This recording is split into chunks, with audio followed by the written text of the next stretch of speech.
I waited up until gone midnight because it said at 1 minute past 12 the game would be here. So I thought, right, okay.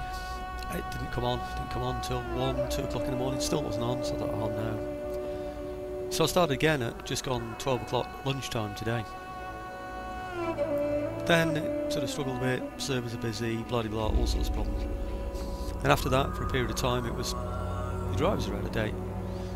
Seemed to be some kind of co-processor, didn't even know I have. So I've disabled that and got this. I don't even know if you can hear me over this music because it's quite loud, isn't it? But I thought I'd just show you what was on offer.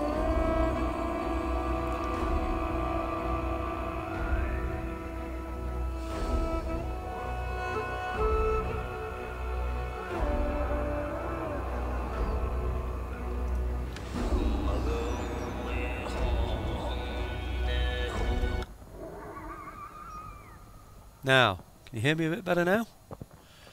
The speech is very high as well.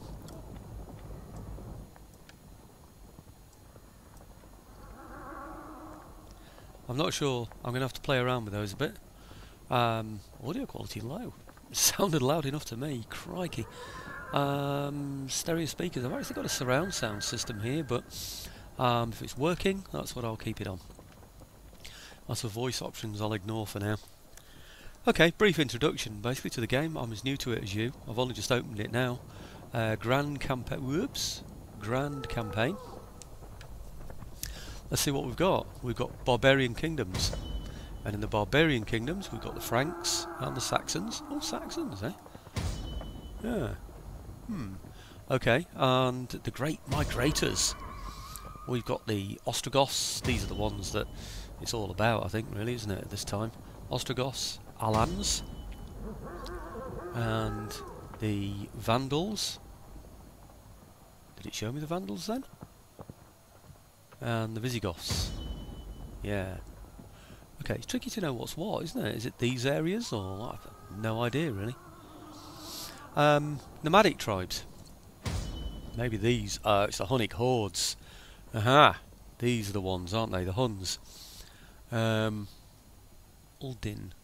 Huns, equine expertise, Europe, Rome, just trying to find out the information, but it's not going to tell me, is it? It probably would if I turned the speech back on, but formidable foes in battle. They're the ones, aren't they, really? The Hunnic hordes. Now, I don't know why, I don't know if it's these areas that are controlled by them or not. Roman Empire, well, we know where that is. Oh, actually we don't. It's the Eastern Roman Empire it's showing us, isn't it? The Byzantium Empire. And we've got two factions still. We've got the Roman Empire and we've got the Western. Oh, I see.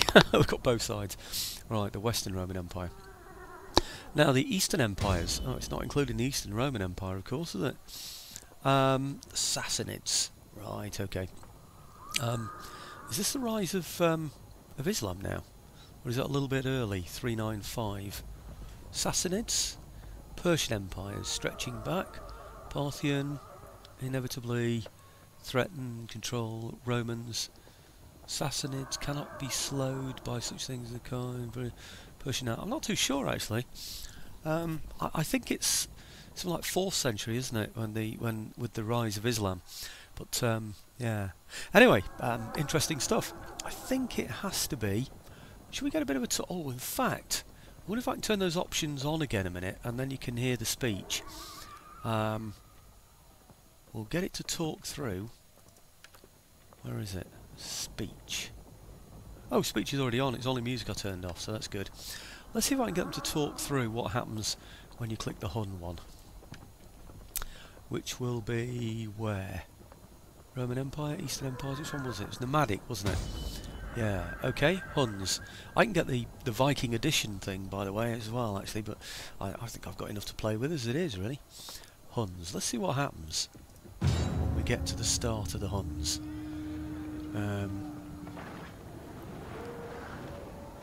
That looks like it might take a while to upload. I haven't looked at this, by the way. I haven't got a clue what you're about to see. It is giving us some information there, though. Passion and strife. Oh, no, it's not. It's just giving us quotes from the period, isn't it? Which I like, by the way. Passion and strife bow down the mind. Passion and strife bow down the mind. I'm not too sure really what that one means. Oh, I know what it means. In other words, you stop thinking at times of passion and strife. You sort of bow down. The mind gives up, basically. Supplicates itself to passion and strife. So there you go. That's Virgil, Roman poet. Do you know, in the 17th century, which is my period of interest, Virgil was still very, very much read. Roman literature was extremely popular. I'm pretty sure Virgil was carried around by the king as well, King Charles, in his mobile library. There were others as well, you know, Cicero and various other writers and poets at the time as well, that were continually read and studied. Anyway, we're almost there now, so let's see what he comes up with. No idea of the time, I didn't set the time. I thought I'll just do an introduction. I've got the game working, isn't it exciting? So that's what I decided to do. If this game doesn't run decently enough on here, because I've no idea about the spec, I'm just running it on this because I ran Rome 2 on this. There are all sorts of issues about graphics cards and processors, and as you update your computer, what's compatible with what and when the drivers come out of date and all those kind of issues. So even if you go away and buy a brand new computer, they're not designed for this game. They have different different specs rather, you know. I was going to say features, not futures, but right, let's see what happens now. Hailing from the eastern steppes, yours is a life of constant movement and conflict. Your arrival has driven many from their homelands in fear. The Goths have fled southwestwards. Give chase, and you will find the fertile lands of the Eastern Roman Empire. The Vandals run west. There you will find the Western Roman Empire, weaker than its eastern cousin, but perhaps easier to exploit.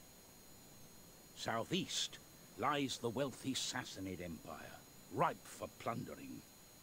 Before you take on the supposed masters of the civilized world, you will do well to strengthen your position by subjugating the northern tribes.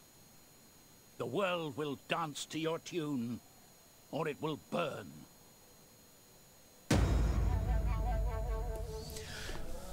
Well, I should have no trouble subjugating the northern tribes. But I thought I'd get this one out to you first, so you've got a good insight into what the game looks like. Looks great, doesn't it? It really does. I'm having problems with some coprocessor drivers, so I've disabled it. I don't know if I need to upgrade the graphics card or not, I really don't know, but anyway, that's all kinds of stuff that I need to look into, but I'm going to see how it goes on here before I decide to perhaps update completely. My good old computer seems to be managing so far, so... Okay, right, I'll just take you through the text on here. You've already heard it, but there you go. Can I grab that instead? Yeah. Okay, so you can see it all again. And the first objective, what is it? Survive until the following date, spring 400. Hey, all we've got to do is survive. Blimey, that's bad, isn't it? New bonus objectives has been added. Treasury award 2000. So what date are we on now? 395. So I've got to survive 5 years in order to get 2000 in my treasury. And it's all about they made ready for war. So all I have to do is survive? Extraordinary. I think this is going to be quite a challenge then, isn't it? If they don't even think I'm going to achieve that. I don't think they know me very well, do they? Anyway, look forward to doing the next one.